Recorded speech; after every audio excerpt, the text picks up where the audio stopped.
3 federal agencies that were at risk of being dismantled by an executive order from former President Donald Trump have been preserved by a federal judge's decision.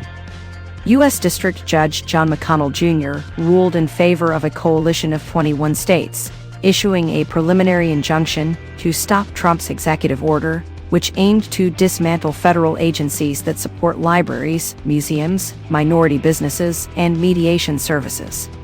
These agencies include the Institute of Museum and Library Services, the Minority Business Development Agency, and the Federal Mediation and Conciliation Service.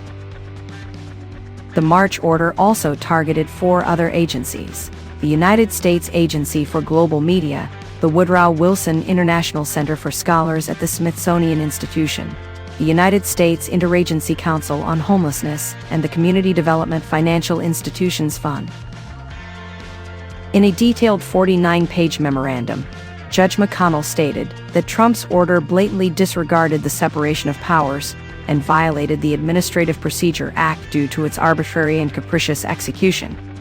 He emphasized that the order ignored the fundamental constitutional roles of each branch of the federal government, particularly the principle that Congress is responsible for making laws and appropriating funds, while the executive branch implements these laws and spends the allocated funds.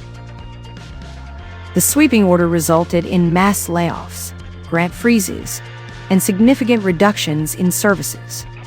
Last week, another federal judge temporarily halted planned layoffs at the Institute of Museum and Library Services in response to a related lawsuit filed by the American Library Association.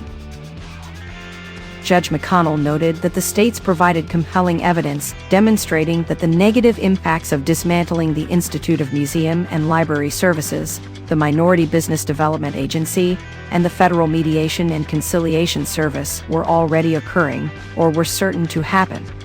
This was due to the significant reduction in personnel capable of administering these agencies' funds and services, and the elimination of certain programs that benefited the states.